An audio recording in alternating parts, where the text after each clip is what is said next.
Hope you had a great game week 4. Well, one of us had a good game week as Trent captain paid off for him. But the rest of us are in the same boat, and we would like to remind you that the game is all about correct decisions and they pay off in the long run. Having Salah captain this game week was a correct decision but the wrong outcome. His underlying stats were good as well. Always trust stats and eye test more than the outcomes. To begin with, let's look at the data from Dartmouth. Man City, Liverpool, Chelsea and Arsenal are clearly teams to target while picking players this game week. United attack and Wolves defense are also good shouts, while data is suggesting to avoid Newcastle and Villa. It looks like even the graph has a template by now. Now that we are done with the graphs and stats, let's discuss about something which all managers would be interested in, players for this game week. We start with the keepers. City still have the best XG conceded in the league.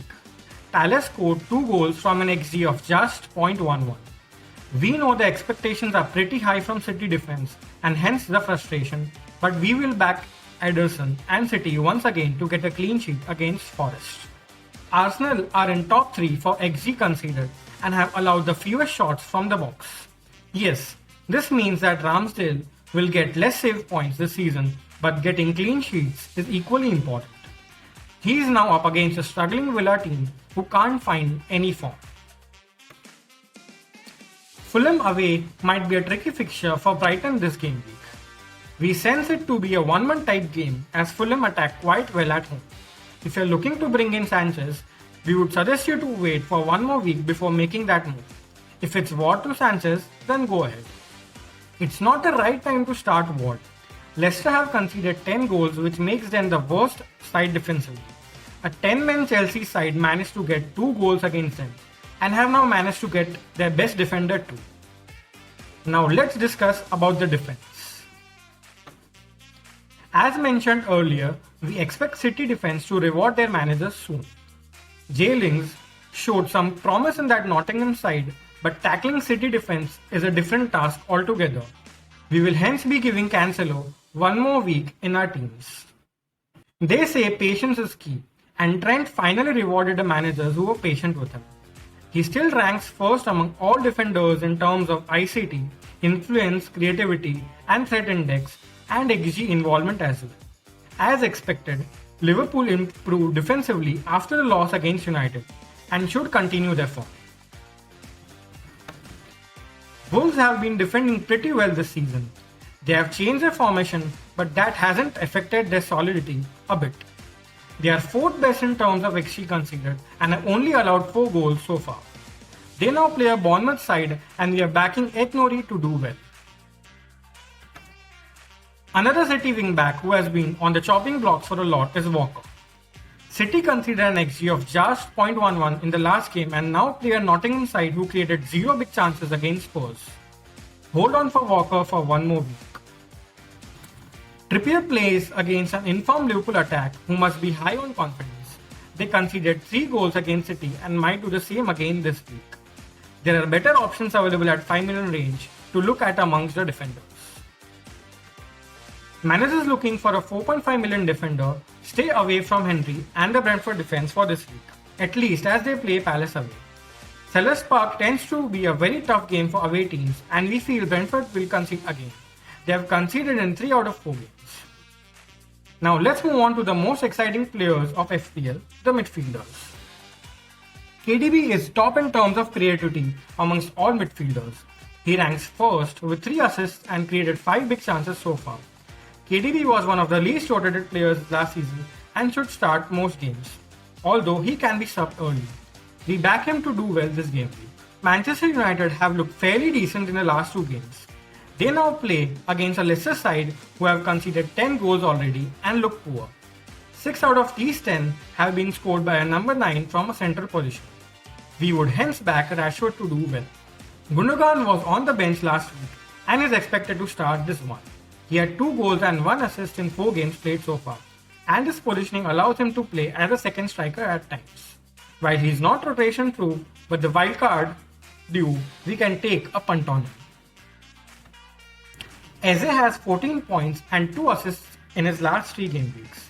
He's always a threat on the pitch and is a good replacement, priced at 5.5 million currently, for the managers who are stuck with the Baileys and Netos. Palace now face Brentford at home, who have conceded 5 goals in 2 away games this season. Rodrigo has 4 goals in 4 games this season and is third for XG involvement this season. We prefer him over other lead midfielders for 5 main reasons. More secured 90 minutes, has more penalty area touches, he's on penalties, he has more big chance involvement and is first for shots. Bailey was benched yet again yesterday, and even though he is a great player, he isn't an option anymore in this fixture condition. Mount now has only 5 points in 3 game weeks. With the price he's at, there are certainly better options to take advantage of in long term. Let's move on to a common headache of all managers, the forwards for this week. Mitrovic has scored 51 goals in the last 57 starts for club and country since the beginning of last season. He already has 4 goals in 4 games this season and ranks third in terms of threat amongst all forwards and second in terms of XG. And all important, he passes the eye test too. Jesus had a quiet game week 4, but we expect him to do well against a Villa side who tend to concede a lot from the right centre area. Stevie G seems to have lost the plot and isn't aware about his best team yet. We are backing Jesus again this week. West Ham still haven't found the form of last season and looked rusty, even after yesterday's victory. They conceded 9 shots against a poor Villa side. Most of the chances were through the centre of the goal, and with the form our main man is in, Sir Harold Kane will be feasting. Villa are not in any kind of form at the moment and have managed only 3 goals in 4 games. They now face an Arsenal side who have been really solid defensively. Avoid Watkins again. We see a lot of folks jumping on the Firmino train. We would be avoiding him for now. Nunes will be back for game week 6 and so will be Jota. There are better Liverpool assets to own with a better projected points per million. Avoid.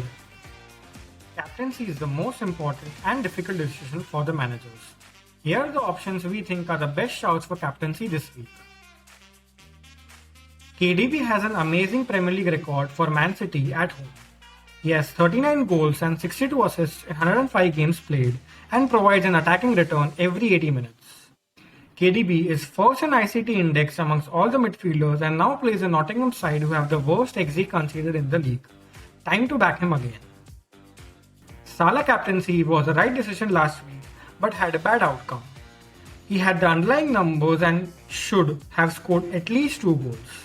There was nothing to see in the Bournemouth game that will put us off against the Egyptian king.